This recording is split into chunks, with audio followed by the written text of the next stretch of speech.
Hukuman atas pembunuhan berencana yang didalangi Ferdy Sambo hingga kini masih belum jelas adanya.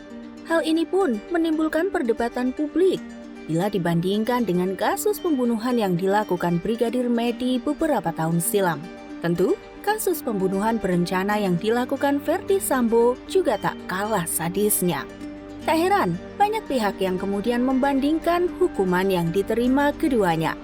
Di balik kontroversi tersebut, lalu seperti apa perbandingan karir hingga kasus yang menimpa Brigadir Medi versus Irjen Ferdy Sambo? Yuk simak videonya. Namun sebelum ke videonya, yuk klik subscribe-nya dan nyalakan notifikasinya. Latar belakang. Tidak diketahui secara pasti di mana dan kapan Brigadir Medi Andika lulus dari Akademi Kepolisian. Namun yang jelas, Brigadir Medi pernah belajar dan lulus dari studi S2 Hukum. Setelah itu, Medi Andika pernah menjadi ajudan Kepala Polresta Bandar Lampung di tahun 2015.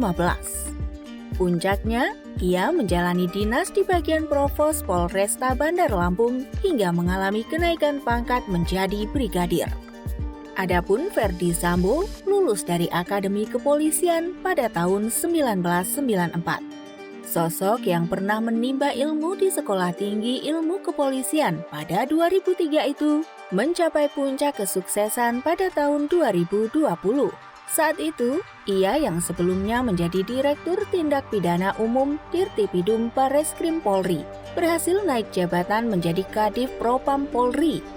Kenaikan jabatan tersebut juga membuat Ferdy Sambo naik pangkat menjadi Jenderal Bintang 2 atau Inspektur Jenderal. Kasus pembunuhan diawali dari seorang Brigadir Medi Andika.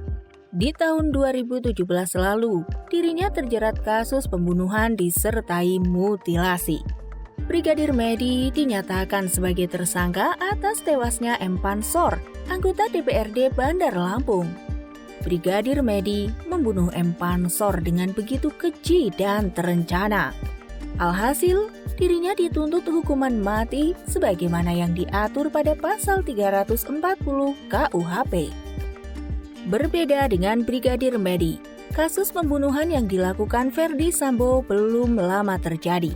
Tepatnya pada bulan Agustus lalu, Ferdy Sambo CS melakukan tindakan pembunuhan atas Brigadir J. Karena perbuatannya, Ferdy Sambo dijerat dengan pasal 340 tentang pembunuhan berencana, subsidiar pasal 338 Junto pasal 55 dan pasal 56 KUHP, di mana Ferdy Sambo bisa mendapatkan hukuman 20 tahun penjara hingga hukuman mati. Di sisi lain, meskipun sudah ditetapkan sebagai tersangka, namun kasus kematian Brigadir J hingga kini masih berjalan dan belum menemukan titik akhir. Vonis hukum. Akibat ulah tak bermoral Brigadir Medi Andika, dirinya pun harus menerima apa yang sudah dia tabur. Raut wajah bahagia dan kepuasan batin keluarga M. Pansor dalam meminta keadilan akhirnya terbayar lunas.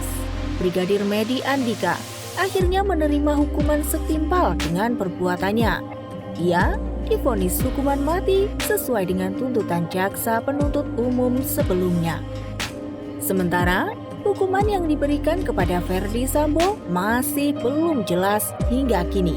Apalagi kalau dilihat dari skenario pembunuhan yang dilakukan Ferdy Sambo CS, tentu bisa dibilang suatu pembunuhan berencana.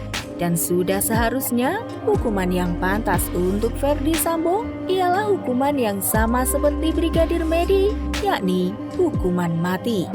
Namun, jikalau nantinya hukuman yang diterima tidak sesuai ekspektasi publik, maka jangan heran kalau masyarakat nantinya akan menganggap dan memandang kalau hukum di Indonesia ini berat sebelah atau memihak kelompok tertentu. Melihat dari perbandingan kasus Brigadir Medi Andika dengan Irjen Ferdy Sambo, semoga saja bisa menjadi acuan bagi penyidik dan pengadilan untuk mengusut kasus ini secara tegas dan adil. Terlebih, hukuman atau vonis yang diberikan harus sesuai undang-undang, supaya menimbulkan efek jera bagi para pelaku kejahatan, siapapun itu, tanpa memandang status ataupun pangkat. Kira-kira bagaimana menurut kalian guys? Jangan lupa tulis di kolom komentar and see you next video. Bye-bye.